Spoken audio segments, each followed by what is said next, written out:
Indudablemente los años pasan, las cosas cambian, pero quien no cambia es el Señor. Y quien ha estado presente en estos 108 años, indudablemente es el Señor. Si abrimos nuestras Biblias en Efesios, en el capítulo 4, donde está el versículo central que hemos decidido utilizar en este año para disfrutar el aniversario. Ustedes ya sabrán que el versículo es el versículo 13 del capítulo 4. Pero yo pensaba, hace muchos años,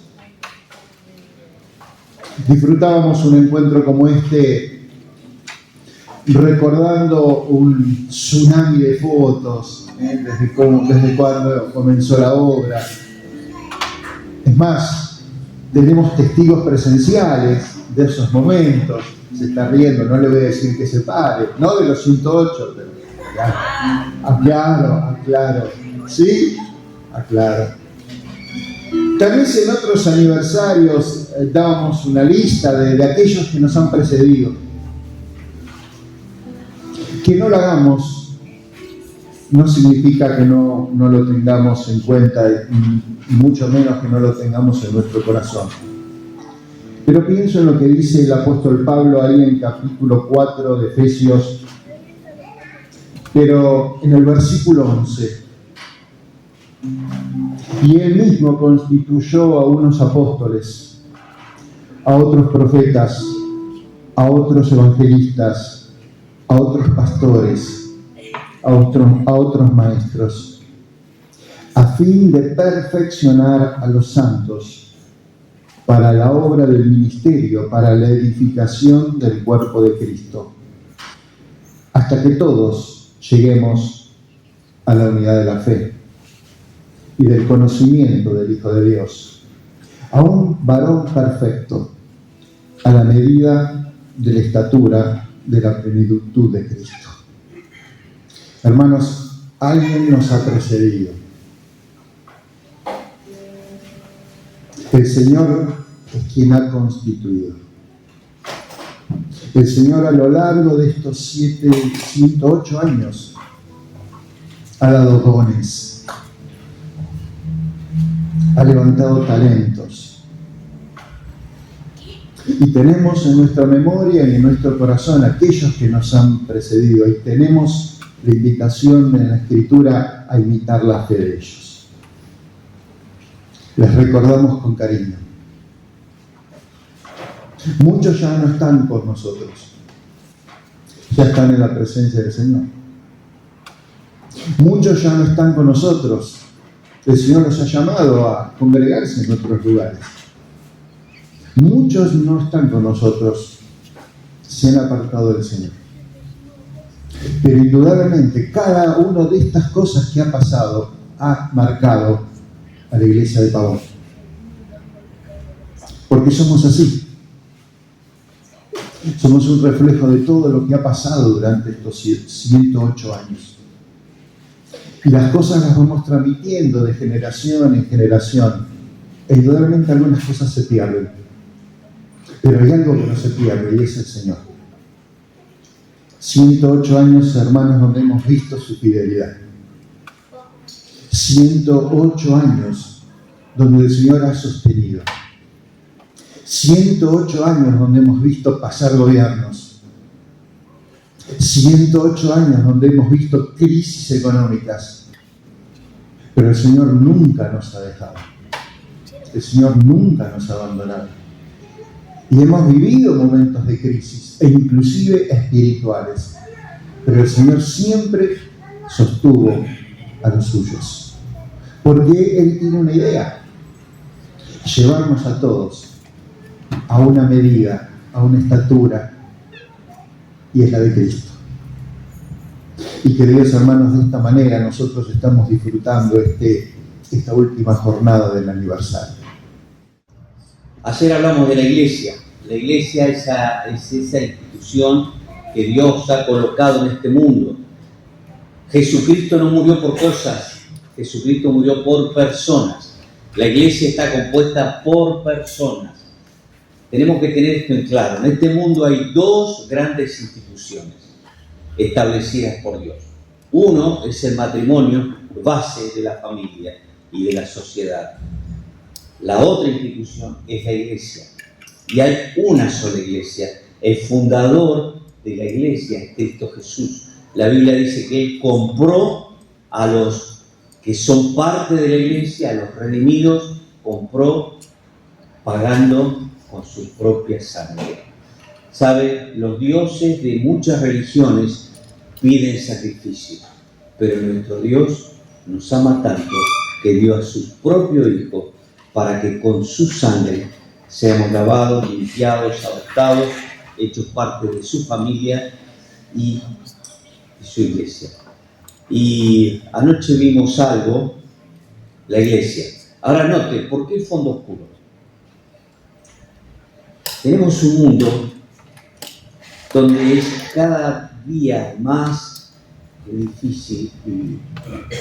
Si te matan un hijo, en el mejor de los casos que puede hacer la justicia humana es condenar al asesino. Pero nadie devuelve al hijo, ni al ser querido. Cuando hay algún accidente, por ser un mundo imperfecto, te pueden operar, te pueden salvar la vida, pero las cicatrices nadie te las quita. Es una locura que en pleno siglo XXI el hombre, en vez de haber mejorado la convivencia, hoy tengamos guerra. Rusia, Ucrania, Israel, hasta Gaza, Palestina.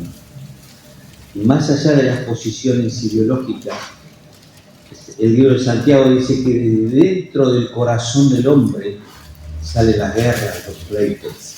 Es el hambre de poder. Rockefeller, un multimillonario, le preguntaron ¿qué necesita para ser feliz? Él dijo, un poquito más.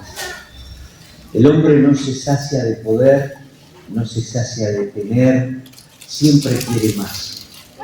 Pero aquellos que hemos recibido a Cristo, hemos llegado a comprender que estamos vacíos, solos, nuestra vida no tiene sentido, es un gran signo de pregunta. Hay lo que se llama preguntas, cuestiones existenciales. ¿Quién soy? ¿Por qué la muerte? ¿Por qué la vida? ¿Dónde vamos después de muertos? ¿Existe Dios?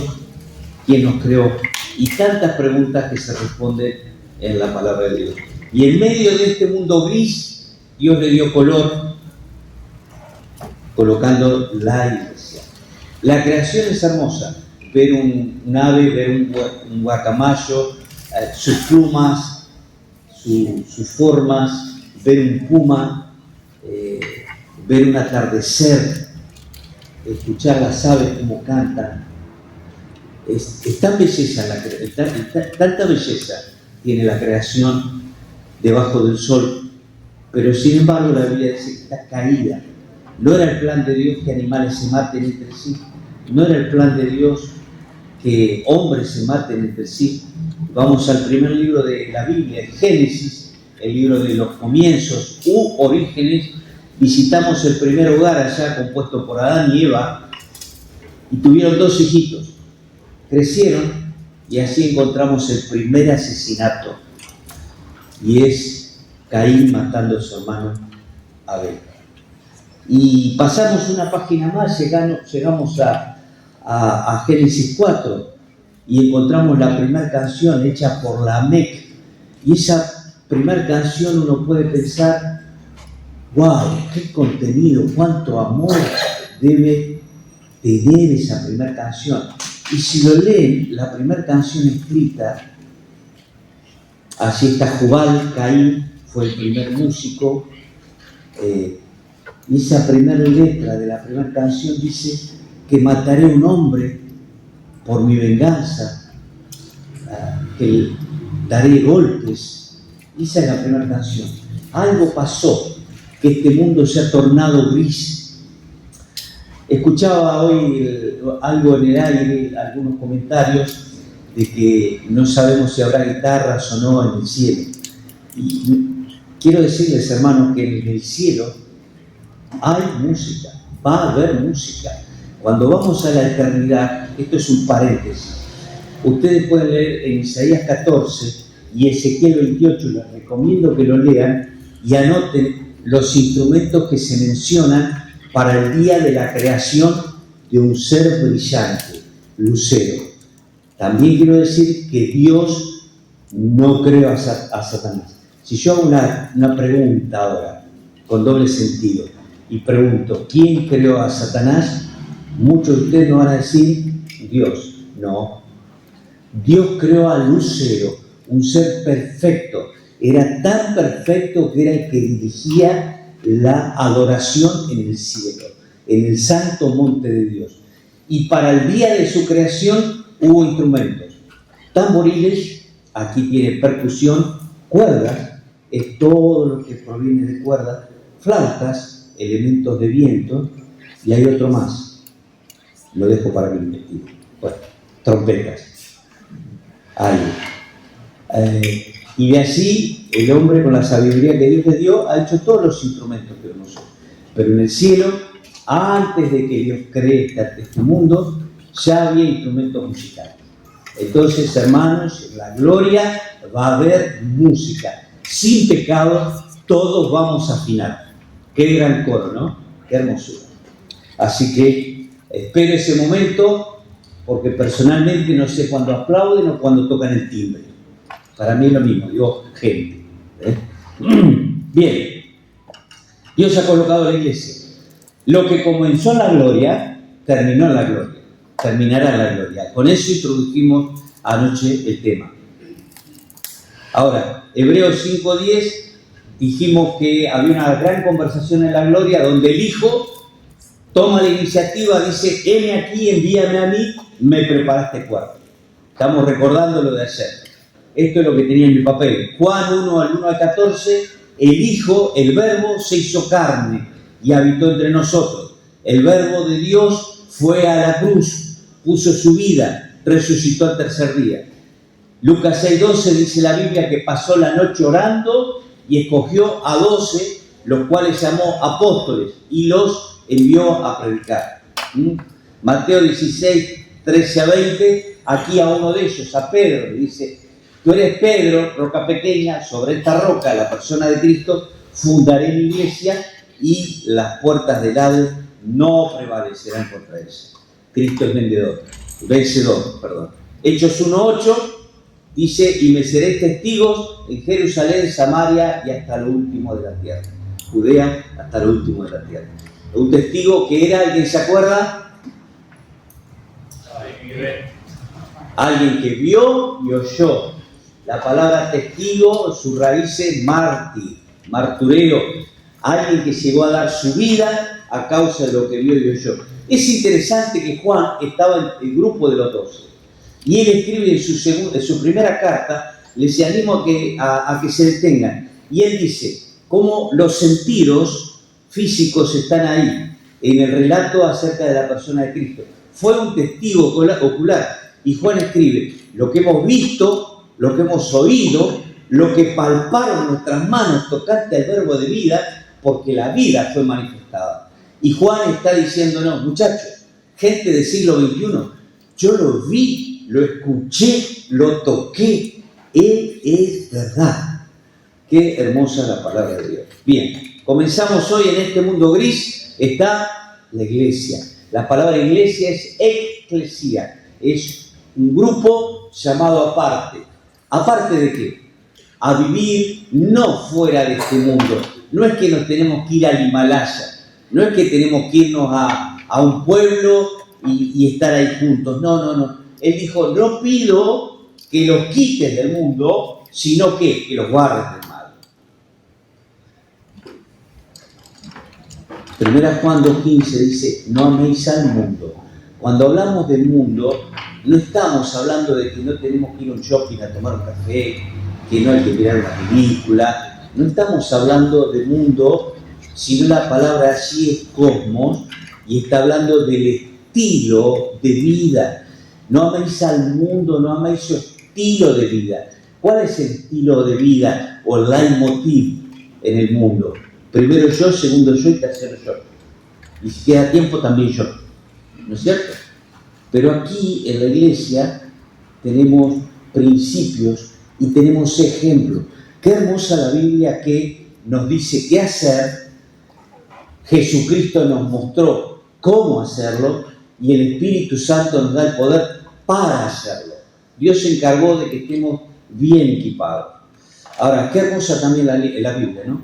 Sabe que la Biblia es el único libro que cuando usted lo abre, su autor está presente.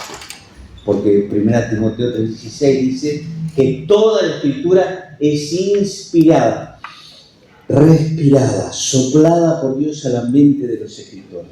Este libro es el registro exacto de la mente y voluntad de Dios. ¿Quiere una definición de lo que es la Biblia? Ahí se lo acabo de dar. Es el registro exacto de la mente y voluntad de Dios. Otra definición de la Biblia es un libro que registra las vidas humanas. Repito, es el libro que registra las vidas humanas que han estado en contacto con Dios. Bien, y la iglesia es la creación de Dios para alumbrar, para iluminar, para que sea el instrumento por el cual Dios se ha dado a conocer a las naciones. Dios no tiene una visión local, Dios tiene una visión mundial. Hoy está de moda, es una palabra que 40 años atrás no existía, prácticamente global. Dios siempre tuvo una visión global. Bien, vamos a tratar de responder rápidamente 3 preguntas esta mañana. Primera pregunta, ¿para qué está la iglesia en el mundo? ¿Alguien me puede decir para qué está la iglesia en el mundo? ¿Hola? Para anunciar la virtud de la gente. Muy bien, muy bien. Bien, ser testigo. ¿Qué más? Para que vean a Cristo a través de la iglesia. Para que vean a Cristo a través de la iglesia. Bueno, vamos a tratar de ir rapidito a algunos conceptos que responden a este enunciado, a esta pregunta. ¿Para qué está la iglesia en el mundo? Mateo 5:13 y 14:16. Mateo 5:13, el Señor Jesucristo dice así: vosotros sois la sal del mundo, pero si la sal se desvaneciere, ¿con qué será salada? No sirve más para nada, sino para ser echada fuera y hollada por los hombres. Hermanos, la sal era un elemento, de comercialización. De allí viene la palabra salario. Los sueldos se pagaban con sal. Estaba un gran camino de la sal, que era lugar de muchos oportunistas, de salteadores, de ladrones, para robarle a las personas el gran cargamento de sal. De allí viene el nombre salario. Ahora, cuando habla de sal, está hablando el Señor Jesucristo de algo valioso. Podríamos asociarlo a los dólares de hoy. Es algo valioso para que comprendamos el sentido. Pero la sal, ¿qué hace? Imagínate un churrasco, no, hasta ahora no. Pero piense un churrasco o en una ensaladita, no con abuso, con un poquito de sal. ¿Qué sabor le da la sal? Bueno, lo que componemos la iglesia tenemos que dar sabor a la vida desabrida de personas que viven en el mundo. La sal, ¿qué más? Me acuerdo visitando a mi tía en Entre Ríos, tenía lo que se llamaba la pajarera, 50 años atrás, y allí colgaba la carne y la salaba. Preserva, la sal evita la pudrición, la putrefacción. Hay vidas que están deshechas a causa del pecado. Y el Evangelio es lo único que puede rescatarlas. Hermanos queridos, la gran consigna para la iglesia es ser sal. La palabra sal no solo es valiosa la presencia de la iglesia, no solo da sabor, no solo evita la putrefacción de las relaciones humanas, sino también, ¿qué sucede cuando comen varias papitas saladas? Las Kellogg's, bien crocantes. Sed. Bueno, es el plan de Dios, que al ver otros, que todo el mundo se queja, otros nos ven a nosotros contentos por lo que tenemos hoy, agradecidos por lo poco mucho. ¿Sabe qué van a preguntar? Che, ¿Qué te pasa? Te van a decir, ¿tenés un Dios aparte? Pues bien, esa es la idea, provocar a través de nuestro estilo de vida sed en otros para que conozcan a Cristo. Es muy interesante el tema de la sal. Pero luego dice el 14, vosotros sois la luz del mundo, una ciudad asentada sobre un monte, no se puede esconder. Ni se esconde una luz y se pone debajo de un almud, sino sobre un candelero, y alumbra a todos los que están en casa. Así alumbre vuestra luz delante de los hombres para que vean vuestras buenas obras y glorifiquen a vuestro Padre que está en los cielos. La segunda gran consigna de la iglesia, ser luz. Es muy interesante, en una radio que tuvimos en Formosa, le pusimos el nombre Luz, porque queríamos un nombre neutro pero aceptado a la vez. Si vos le ponés la radio de Jesús, obvio que es medio ateo, no te la va a escuchar. No un nombre religioso, sino un nombre neutro. Entonces, FM 88.1 FM Luz. En base al texto de Juan 12:46, donde el Señor dijo, yo la luz he venido al mundo. La luz, puede decir algo muy profundo, alumbra. Ahora, imagínense si yo le invito, ¿cómo? Edgardo, lo invito a Edgardo. Edgardo, vení a mi casa y te dejo la puerta abierta, pasá por el pasillo, yo estoy en el fondo. Ahora, cuando Edgardo está llegando a la casa, se corta la luz. Chau, Edgardo. No sabe que a la entrada de casa hay un desnivel así, ¿no? Y que la mesa está justo derecho. No sé por qué la ponemos derecho, ¿no? Pero hay que hacer esquivar la mesa y sigue. Pero la luz que hace, te da conocimiento de los elementos para que no choquemos, para que no seamos heridos, lastimados, entorpecidos. Bueno, Cristo vino a dar luz avisándonos de los elementos que hay después de esta vida. ¿Sabe que cuando usted se muere, esperemos que no sea de tu rato, pero no sabemos, personas que nunca le han pedido perdón a Dios, la Biblia dice que van al infierno, el lago de fuego? No lo digo yo, lo dice la Biblia. Pero personas que han creído en Jesucristo como su Salvador personal, que han dicho, yo soy pecador, soy pecadora, necesito perdón, la Biblia dice que van a la ciudad de Dios.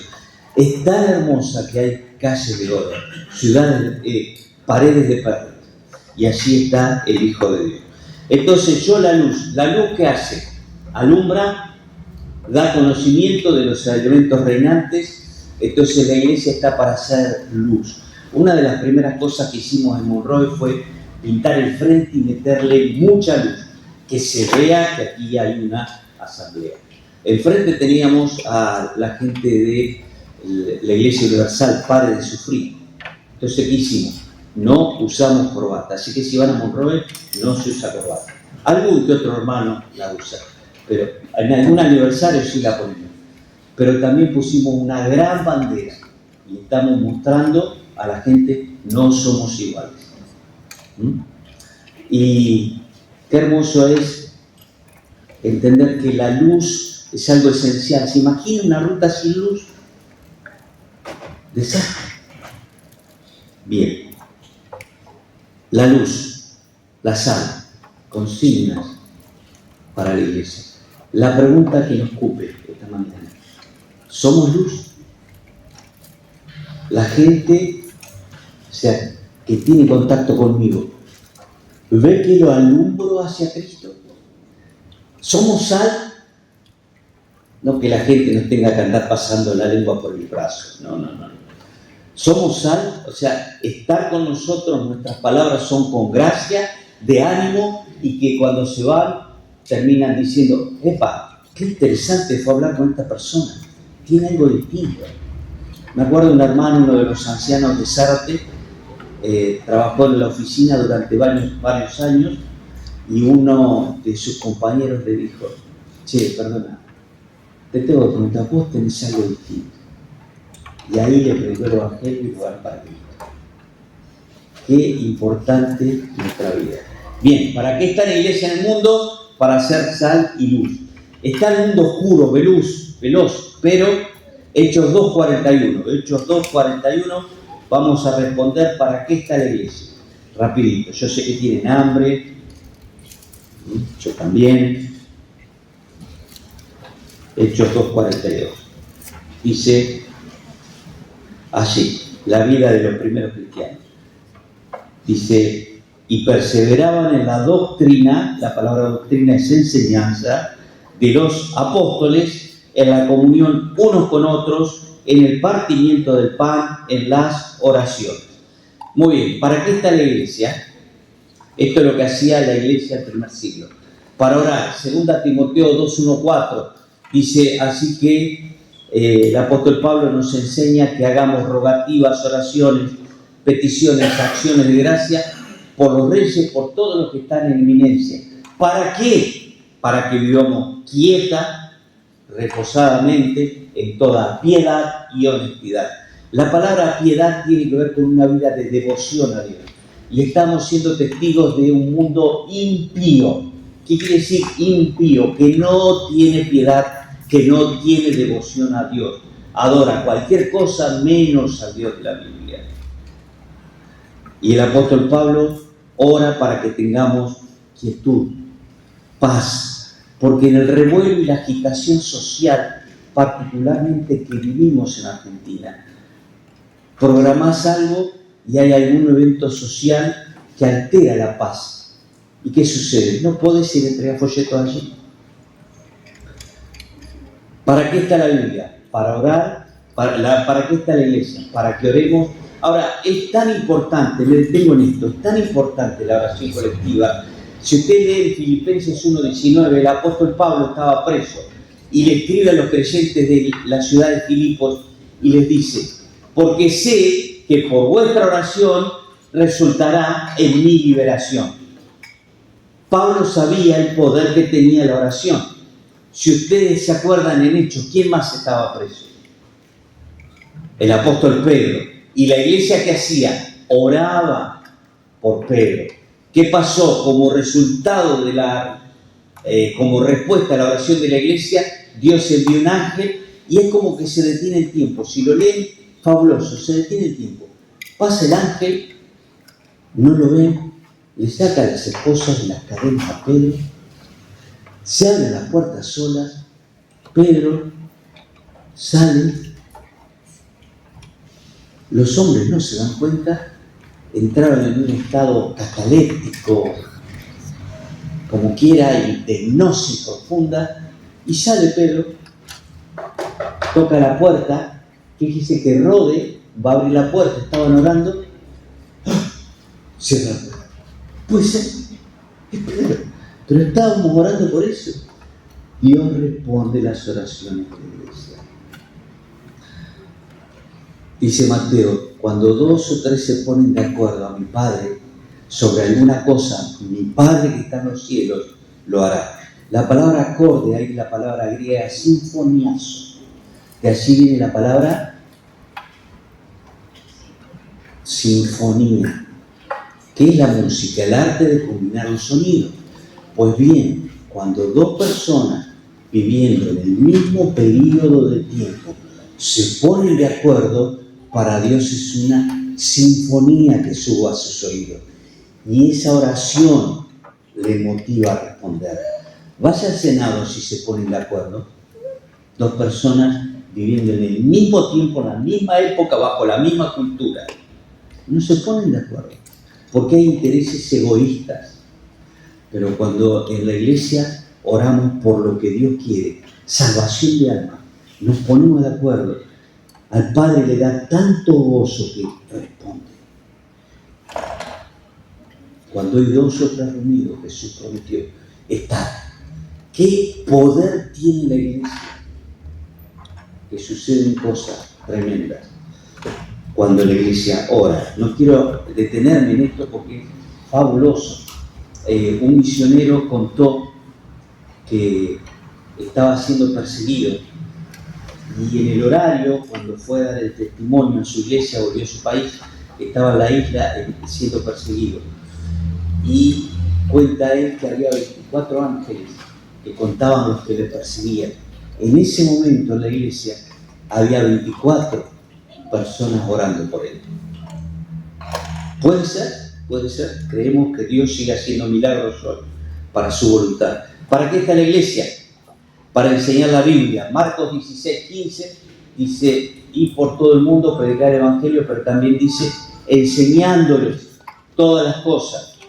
La iglesia tiene que ser una escuela de docencia espiritual. Y así Dios lo pergeñó, lo trazó, lo pensó. Se le llama discipulado. Y hacer discípulos a todo el mundo. La palabra discípulo es alumno. Y usted puede tener un discipulado con alguien nuevo, una transmisión de vida. Hay guías para discipulado.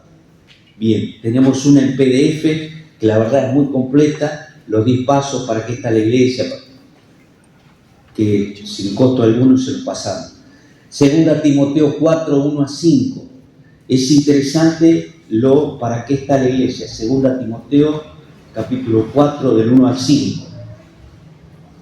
Percibo cansancio en el ambiente. ¿O estoy yo cansado?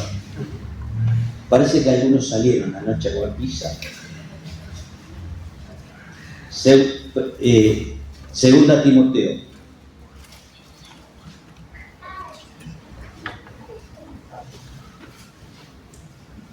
Bien, 2 Timoteo capítulo 4.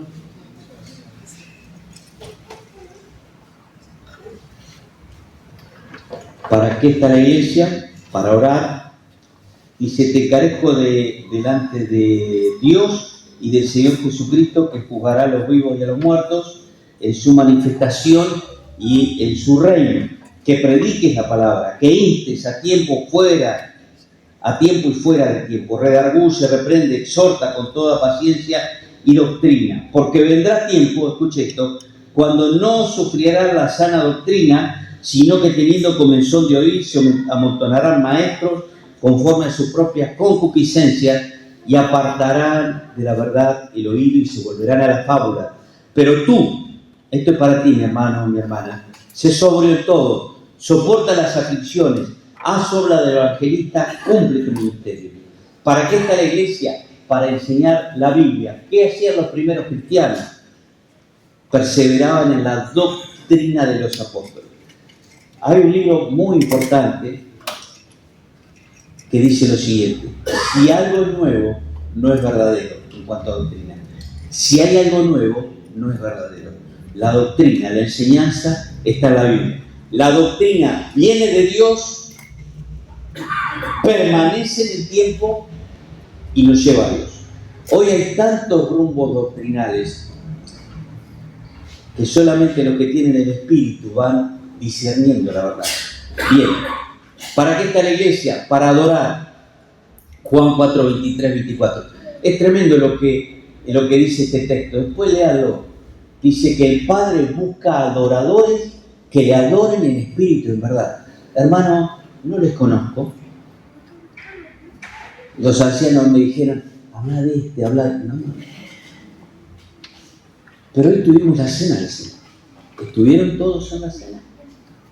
¿Viniste preparado habiendo leído algo antes de venir?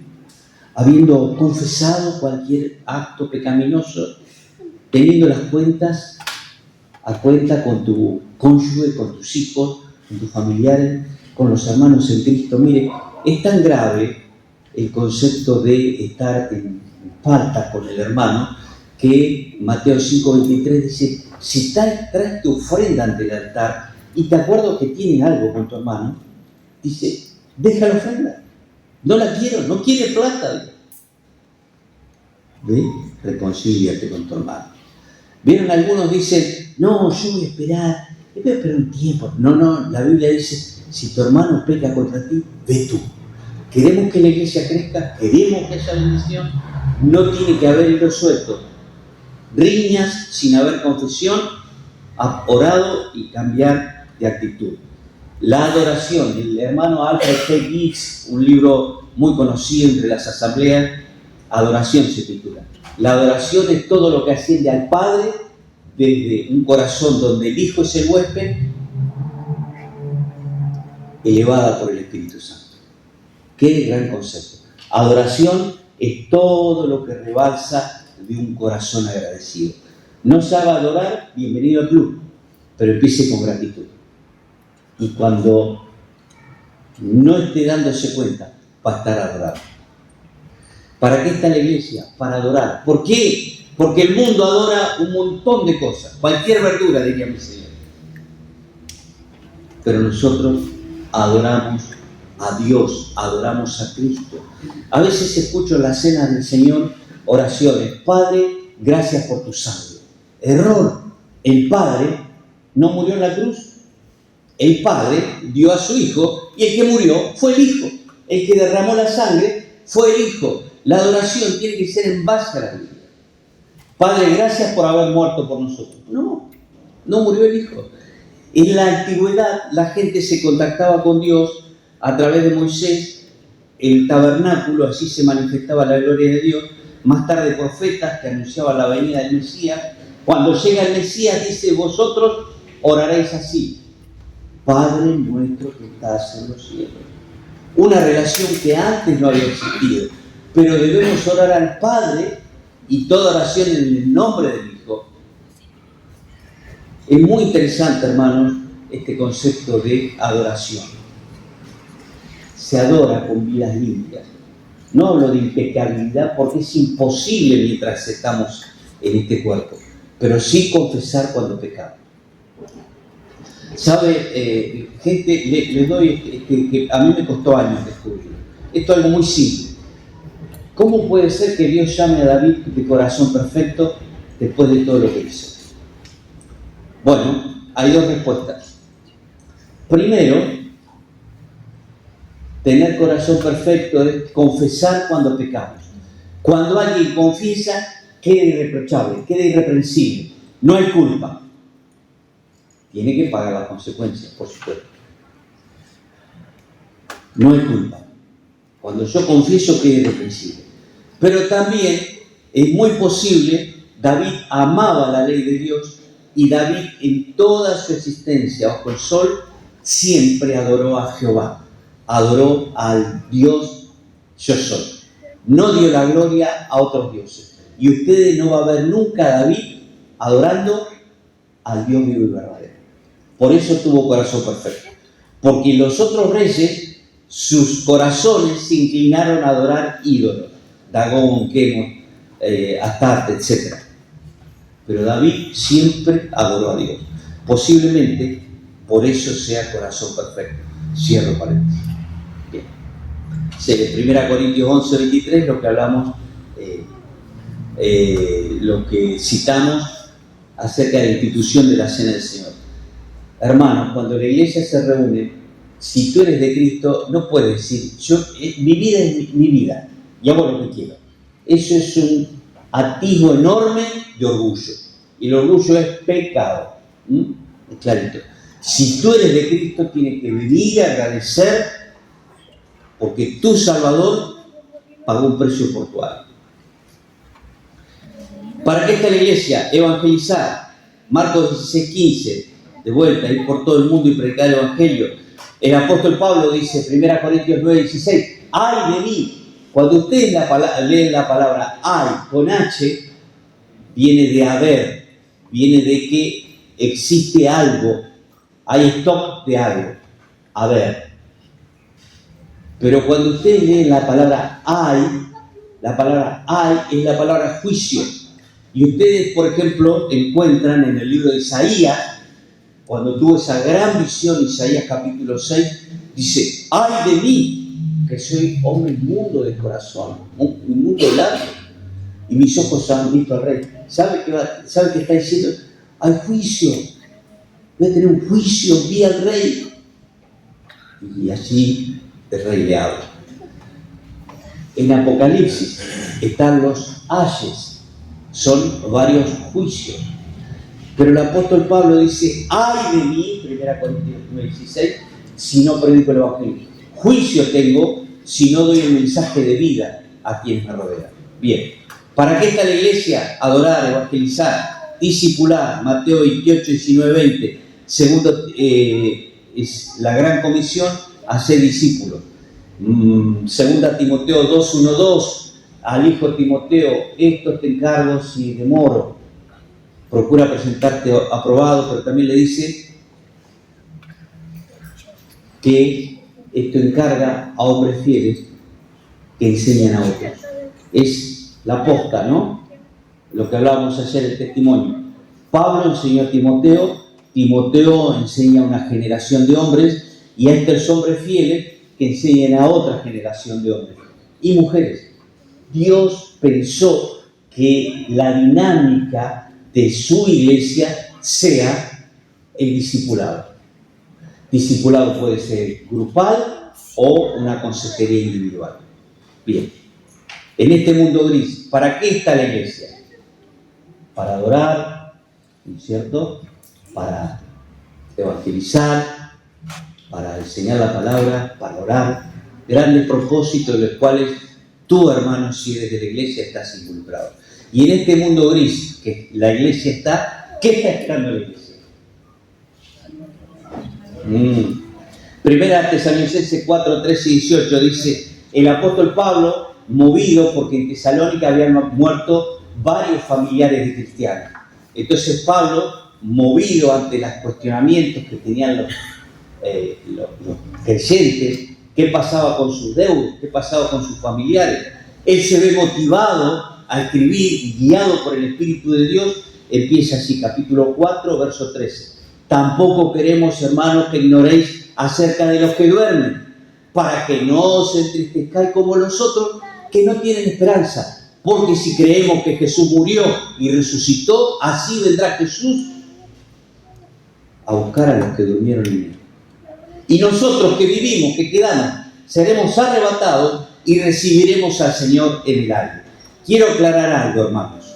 La primera venida de Cristo fue visible. ¿Hola? Sí. La segunda venida de Cristo ¿va a ser visible? Sí, porque la Biblia dice todo ojo le verá, harán lamentación por el que traspasaron, pondrá sus pies en el monte de los olivos. Pero en el medio hay algo que es íntimo, es para la iglesia. Va a ser en el aire, es el rapto. El rapto es para los cristianos, no es para los inconversos, es para quienes tenemos a Cristo en el corazón. Dice la Biblia que seremos arrebatados. La palabra arrebatado tiene que ver con un acto de la naturaleza, de un tigre, un felino. Dar paso, es algo rápido. Seremos arrebatados. Y luego dice, en un momento seremos transformados. Hay momento en la palabra átomo, pero no como forma de algo físico, sino átomo es algo sin tiempo. Por ejemplo, la Enciclopedia Universal, no me acuerdo cuántos tomos tiene, 90 y algo, no recuerdo, pero son varios libros, varios tomos. U otras enciclopedias, 10, 12, 15 tomos. Bueno, está dividida esa enciclopedia por tomos.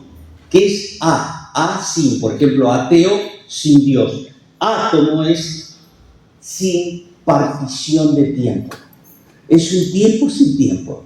En un momento, un tiempo sin tiempo, con una velocidad superior al de un felino, seremos arrebatados, transformados. Y esto corruptible, 1 Corintios 15, será transformado de incorrupción. Esto inmortal será transformado de inmortalidad. Y así estaremos siempre con el Señor. Qué hermosa promesa que espera los cristianos, que espera la iglesia. ¿Qué falta para que ocurra el arrebatamiento? Nunca me voy a olvidar en el pasillo de la asamblea, en la iglesia en Zárate, dos hermanos mayores ya, uno le estaba diciendo al otro, te estoy hablando de esta escena no menos de 40 años. Uno le decía al otro, ¡ah! ¿Viste?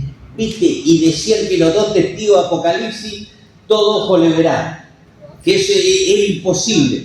¿No ves la pelea de Monzón? vía satélite, todo el mundo la vio. Estoy hablando de 40 años atrás. Hoy es tan fácil ver un evento simultáneamente a nivel mundial. Y la Biblia habla de eventos mundiales sincronizados por la profecía divina. Por ejemplo, nadie va a poder vender ni comprar. Hermanos, esta pandemia que vivimos, no se asombren si viene otra, porque la Biblia, el Señor Jesucristo, Mateo 24, habla de plural, pestes. Mateo 24 es para cuando no esté la iglesia. Pero, habrá comienzo de dolores. Y la Biblia habla de plural. Puede haber más pestes. Claro que sí. Pero sabe que esto ha sido un disparador y usamos barbijo y aceptamos las leyes sanitarias porque no somos rebeldes. Dios nos manda a obedecer a las autoridades. No somos anárquicos los cristianos. Anduvimos con barbijo, no anduvimos desafiando a nadie porque eso es obediencia. El cristianismo no es anarquía sin gobierno. Pero es posible que haya más pestes, porque en realidad hemos visto lo fácil que va a ser al anticristo apretar un botón. No se va a poder comprar ni vender, se van a poder bloquear todas las cajas de ahorro, todas las cuentas en los bancos, todas las transferencias, todas las acciones, todo se va a bloquear. Te la desbloqueo únicamente si me adoras, va a decir el anticristo. Si me confiesas como Dios. ¿Ven? Hoy es muy fácil hacerlo. La iglesia está a las puertas del arrebatamiento. Que el Señor nos ayude. ¿Para qué está la iglesia? Para enseñar la Biblia. ¿Pero qué espera la iglesia? El arrebatamiento. ¿Eres parte de la iglesia? Bienaventurado, porque cuando Él venga, te vas a ir con Él. Si no eres parte de la iglesia, aunque te haya bautizado, aunque cantes los coros, aunque tengas un servicio, te vas a quedar. ¿Por qué? Porque nadie con pecado va a entrar en la gloria. Solamente los lavados con la sangre del Cordero. Bien, ¿qué padecerá la iglesia en el mundo? Rapidito, Juan 16:33 es un texto muy conocido. Lo que el mundo va a padecer en la iglesia es aflicción. Nos van a cargar a las chicas. Sos virgen. Tenés 25 años, sos virgen. Pero sos una tonta, viví la vida. Los muchachos, ¿cómo no fumar? ¿Cómo no tomar? ¿Cómo no bailar? No disfrutar la vida. Sos un tonto, una tonta. A los cristianos, por no creer en el aborto, porque saber que eso es un asesinato en primer grado, nos van a tratar de radicales, de ortodoxos, por querer ser fiel a la esposa. Nos van a cargar, y eso es una aflicción. Esa aflicción, cuando es que te tocó reemplazar a un compañero y sabés que no estaba enfermo por tener un certificado de salud trucho. Tantas injusticias vemos aquí. El otro día metieron preso a un chico por haber robado pan. Hizo mal, robó, está mal. Pero hay gente que ha robado mucho más y sigue en libertad. Y pienso en los que robaron en el banco del Río de la Plata, millones. Uno está en Uruguay, el otro anda por otro país. Y un chico por robar pan lo metieron preso. Está mal, igualmente. Santiago 5:7, ¿qué sufrirá la iglesia? Dice, por tanto, hermanos, tened paciencia hasta la venida del Señor. Mirad cómo el labrador espera el precioso fruto de la tierra, guardando con paciencia hasta que reciba la lluvia temprana y tardía. Tened vosotros paciencia y afirmad vuestros corazones, porque la venida del Señor se acerca. Y luego verso 10, vuelta paciencia, de vuelta paciencia. ¿O habéis oído de la paciencia de Job?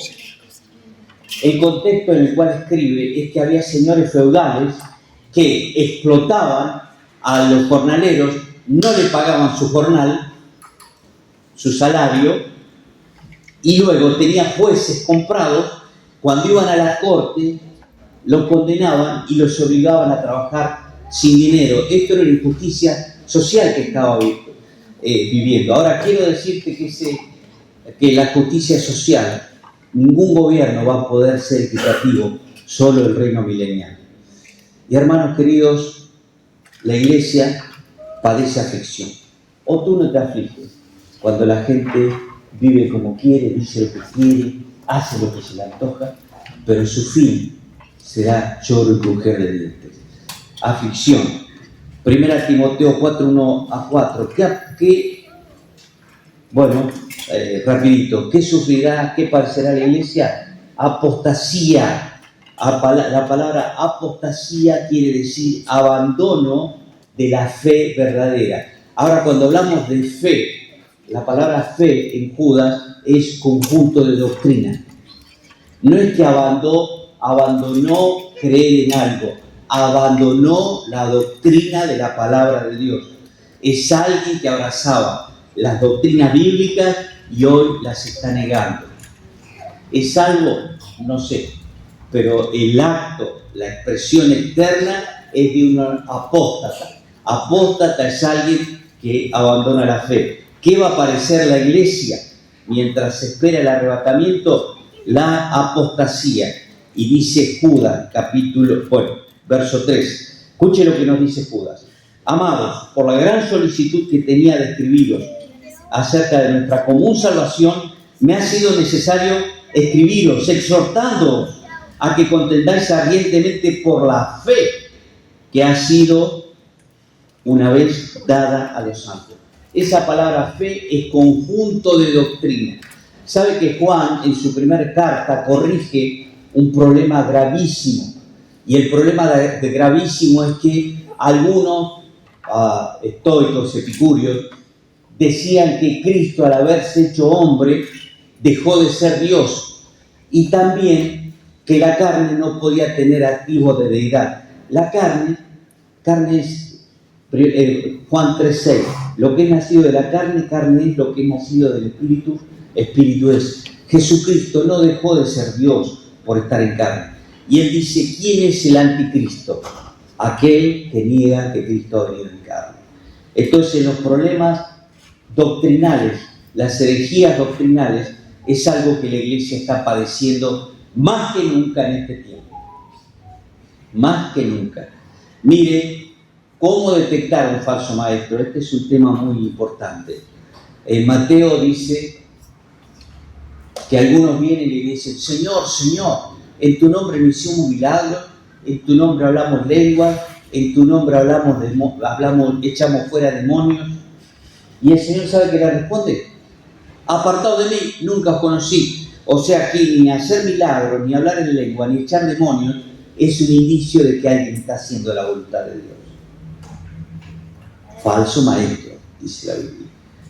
Entonces dice, la fe, el conjunto de doctrina que ha sido dado a los santos. Escuche esto, pero algunos hombres han entrado encubiertamente, los que desde antes habían sido destinados para esta condenación. Hombres impíos que convierten en el libertinaje la gracia de nuestro Dios. Bien, avanzamos porque y niegan al único Dios soberano y a nuestro Señor Jesucristo. Y pone el ejemplo de a quienes Dios castigó, los ángeles que no guardaron la dignidad, a Sodoma, a Gomorra. 8. No obstante, de la misma manera, también estos soñadores, estos falsos maestros, mancillan la carne. Escucha esto, rechazan la autoridad, anarquía. No sé si han visto la A invertida con un redondel, eso es símbolo de anarquía, un grupo que se levanta contra toda autoridad. Y blasfeman de las autoridades posteriores. Estamos viviendo un tiempo donde ser cristiano es ser ridículo. Es un anacronismo, es un acto fuera de tiempo. Pero nosotros estamos aquí confiados en que nuestro Salvador vive, que la palabra de Dios es verdad y que estamos siendo parte de esa iglesia. La pregunta es, ¿eres parte de la iglesia?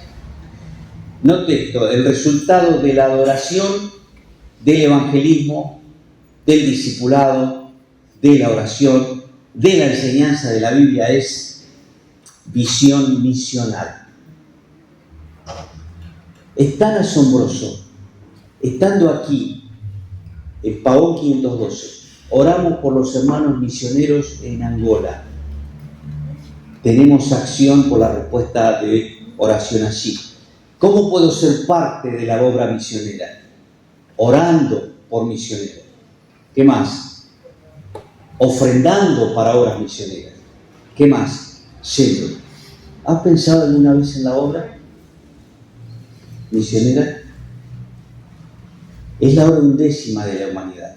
Qué hermoso invertir la vida en la obra de Dios.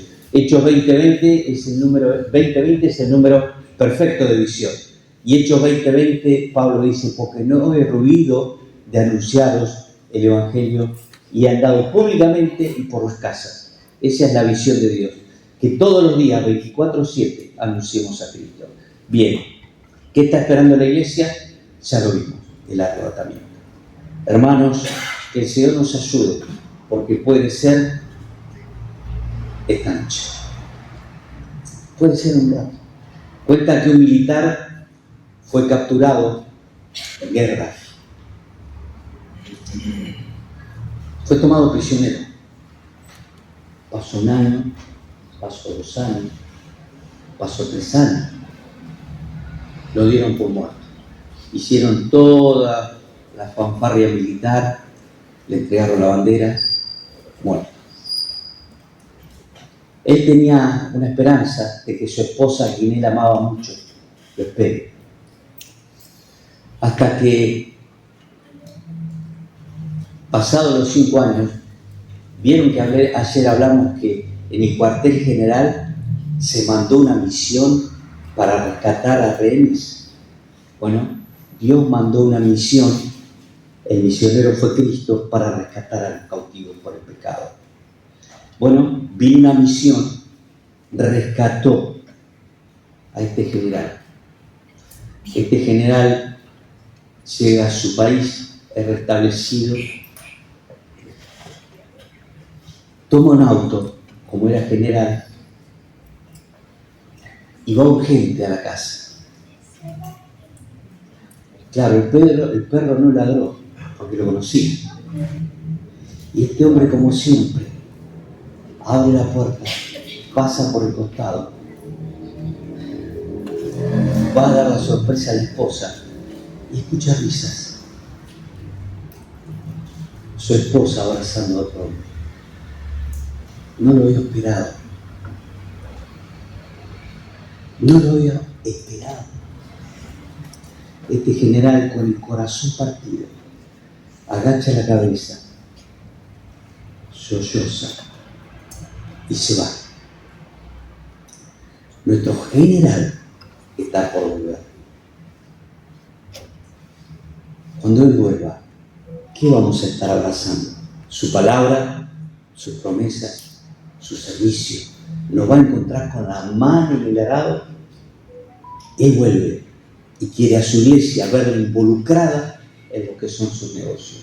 Y si alguien de aquí no pertenece a la iglesia, pero no porque sea miembro, el ser miembro de una iglesia en esta tierra no te garantiza ser salvo. La Biblia dice que la sangre de Jesucristo nos limpia de todo pecado. No es por ir a confesarse, es la sangre de Cristo. Concluyo.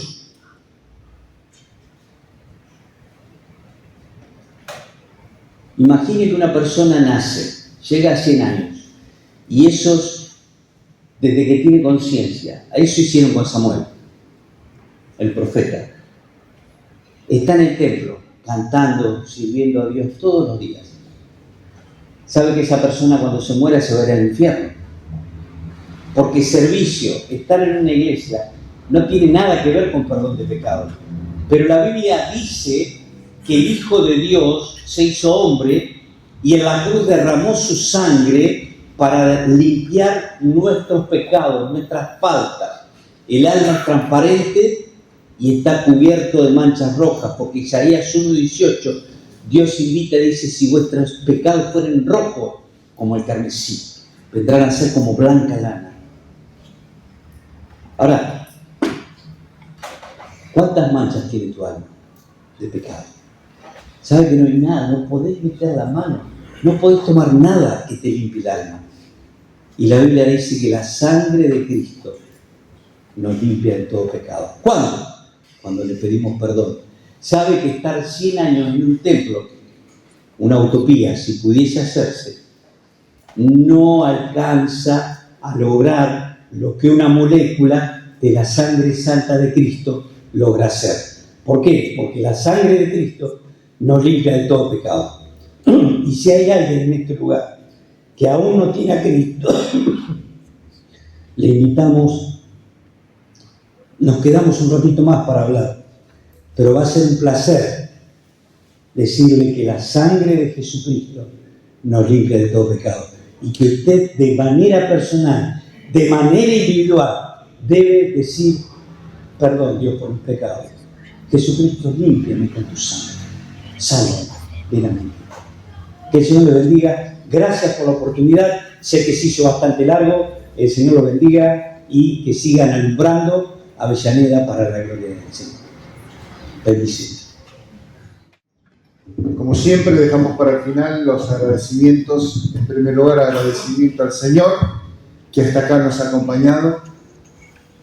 Agradecemos a Daniel, que nos ha acompañado en estos días, que aceptó nuestra invitación. Agradecemos a un gran número de hermanos que han colaborado en la alabanza, en la decoración, que han colaborado suministrando los alimentos que fueron abundantes en el día de ayer, que podemos compartir hoy, que seguramente nos va a quedar un poquitito paz para el encuentro de acción de gracias. Gracias a todos por el tiempo que han dedicado y por las oraciones y por las ofrendas. Gracias por ser parte de este festejo de 108 años de la obra aquí en Pavón. Los invito a ponerse de pie para terminar con una oración.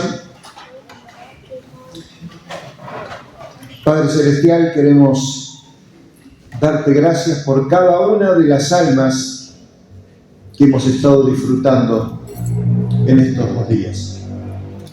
Por cada hogar representado, por cada niño que fue traído por sus padres, porque no hay mejor lugar para ellos que comenzar a conocer la Escritura desde la temprana edad. Por cada joven que estando soltero o soltera está pensando que no hay mejor cosa que, si es tu voluntad y tu propósito, un matrimonio conforme a lo que tu palabra nos enseña. Aquellos matrimonios consolidados que entienden que no hay nada mejor que Cristo en el centro del hogar. Cada uno de nosotros que hemos aprendido que no hay mejor cosa que nos pueda pasar que abrazar tu palabra, que crecer conociendo al Señor a través de ella. Gracias porque en estos 108 años tú todo esto has hecho por nosotros.